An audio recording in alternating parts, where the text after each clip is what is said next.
terhormat Ibu Dian Mardiani, MPMA, selaku dosen pengampu mata kuliah membaca dan membuktikan dalam matematika, dan juga Teh Oktara Madani selaku moderator utama dan juga wali dari Ibu dosen Bu Dian, serta rekan-rekan yang juga kami banggakan. Assalamualaikum warahmatullahi wabarakatuh.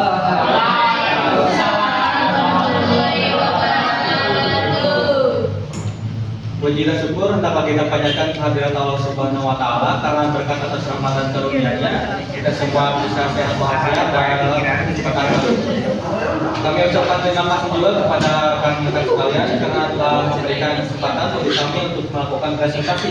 Adapun kami dari kelompok 6 dengan beranggotakan saya, Prabu Koja Septika selaku moderator sekaligus materi soal presentasi, dan juga rekan-rekan saya.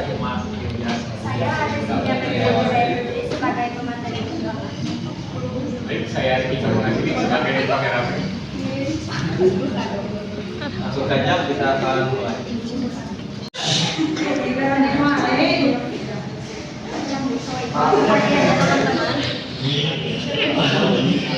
Dalam sebuah penelitian, tentunya dibutuhkan analisa dalam menyelesaikan suatu permasalahan. Pada dasarnya, pengembangan pola berpikir manusia dalam menganalisa suatu permasalahan itu terdapat dalam dua bentuk. Ada yang tahu? Induktif dan deduktif. Ada logika berpikir deduktif dan logika berpikir induktif. Nah, logika berpikir deduktif ini biasanya didasarkan pada aturan-aturan logika yang ketat dan sebagian besar tidak bisa disangkal. Sedangkan logika berpikir induktif adalah tindakan menebak pola atau aturan ataupun memprediksi perilaku masa depan berdasarkan masa lampau atau masa lalu. Nah, seperti halnya ketika matahari terbit di pagi hari, tentunya kita akan menyimpulkan bahwa besok juga matahari akan terbit di pagi hari. Nah, salah satu bentuk lain dari logika berpikir induktif itu adalah induksi matematika. Nah, tentunya teman-teman sekarang sudah tidak asing lagi dengan kalimat induksi matematika. Nah, induksi matematika ini adalah bentuk logika berpikir untuk membuktikan beberapa aturan ataupun pola tertentu yang biasanya tidak terbatas dan bahkan keberadaannya pun tidak diketahui. Nah, adapun penggunaan induksi matematika itu ketika terdapat banyak sekali pernyataan matematika yang menyatakan bahwa suatu sifat benar untuk semua bilangan bulat positif. Sedangkan kita tahu bahwa bilangan positif itu menuju ke tak hingga. Dengan kata lain, akan sangat sulit jika kita buktikan secara langsung. Nah, dari sinilah kita bisa menggunakan pembuktian induksi matematika. Nah, selanjutnya ada pola membuktikan dengan induksi matematika. Terbagi menjadi berapa, ada yang tahu? Pola membuktikan induksi matematika terbagi menjadi berapa bagian?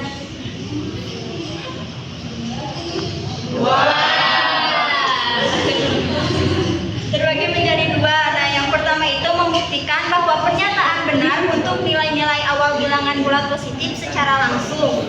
Nah, bagian yang kedua itu dengan mengasumsikan bahwa pernyataan benar untuk suatu bilangan bulat positif. Maka tunjukkan pernyataan tersebut benar untuk bilangan positif yang lebih besar berikutnya. Nah, selanjutnya adapun pengertian induksi matematik menurut Sukirman, yaitu merupakan salah satu argumentasi pembuktian suatu teorema ataupun pernyataan matematika yang semesta pembicaraannya himpunan bilangan bulat atau lebih khusus himpunan bilangan asli.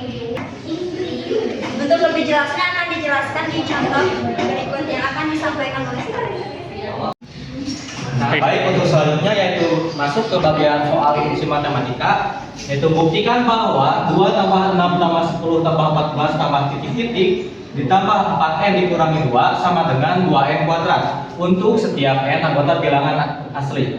Untuk jawabnya yaitu seperti biasa, kita tulis dulu, akan dibuktikan dengan induksi matematika. Misalkan ini adalah Pn, jadi ditulis lagi Pn adalah 2 tambah 6 tambah 10 tambah 14 tambah titik-titik tambah 4n kurang 2 sama dengan 2n kuadrat. Lalu untuk selanjutnya yaitu perhatikan bahwa Pn itu benar untuk n sama dengan 1. Kita ambil lagi yang 4n kurang 2 yang sama dengan 2n kuadrat. Jadi N-nya berubah menjadi 1 menjadi 4 dikali 1 dikurangi 2. Dan di sini juga diganti menjadi 2, N-nya itu menjadi 1 yang dikuadratkan. 4 dikali 1 adalah 4 dan dikurangi 2 hasilnya adalah 2. Sementara 2N kuadrat sama dengan 2 di mana dalam kurungnya ada 1 dikuadratkan sehingga masih tetap menjadi 2. Dan di sini terbukti bahwa ini adalah benar dan sama. Maka ini terbukti benar. Lalu untuk selanjutnya yaitu asumsikan PN benar untuk N sama dengan K. Di sini N yang berubah menjadi K dan persamaan masih sama dengan 4N-nya juga itu berubah menjadi K menjadi 4K dikurangi 2 dan di sini di ruas kanan juga berubah menjadi 2K kuadrat.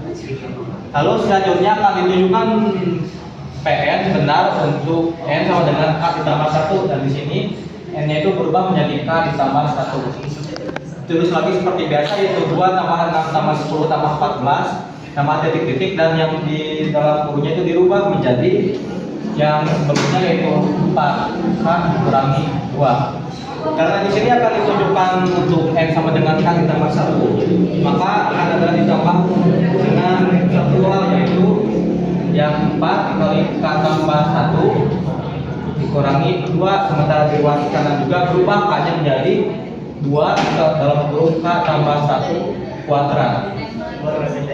Nah, di sini kita bisa operasikan yang ini, sementara yang ini kita turunkan kembali yaitu 4K dikurangi 2. Sementara yang ini 4 dikali K itu adalah 4K. 4 dikali 1 adalah ditambah 4 dan dikurangi 2. Sementara yang di ruas kanan juga masih sama yaitu 2 dalam kurung K tambah 1 dikuadratkan. Sehingga didapatlah yaitu untuk asumsi adalah 4K dikurangi 2 ditambah 4K ditambah 2 sama dengan 2 dalam kurung K tambah 1 dikuadratkan. Nah, karena tadi sudah didapatkan asumsi, maka selanjutnya kita bisa cari bukti untuk PK tambah 1 itu benar. Nah, berdasarkan asumsi bukti yang berbunyi itu 2 tambah 6 tambah 10 tambah 14 ditambah titik-titik ditambah 4K kurangi 2, 4K dikurangi 2 sama dengan 2K kuadrat. Maka kedua ruas itu dijumlahkan dengan 4K ditambah 2 kuadrat, 4K ditambah 2.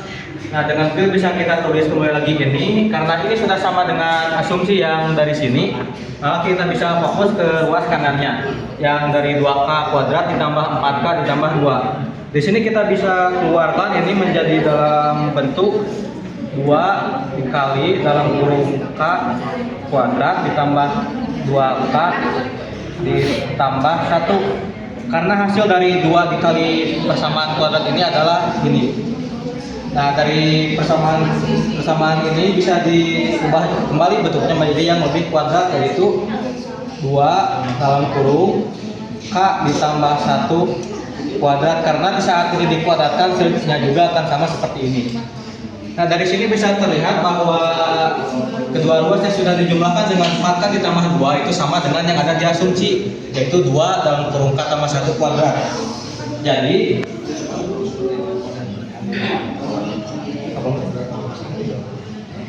terbukti jika PK benar,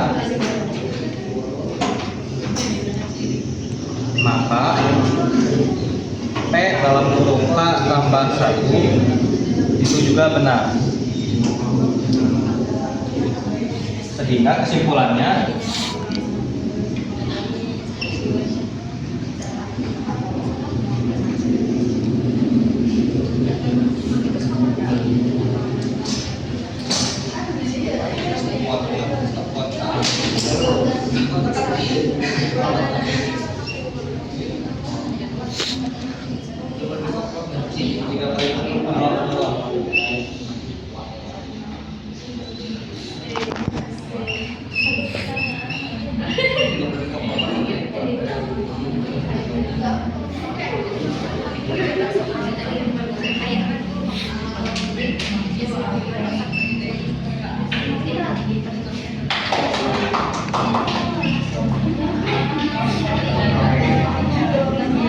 kesimpulannya itu adalah terbukti bahwa 2 tambah 6 tambah 10 tambah 14 ditambah titik-titik ditambah 4n dikurangi 2 sama dengan 2n kuadrat itu berlaku untuk setiap n anggota bilangan asli.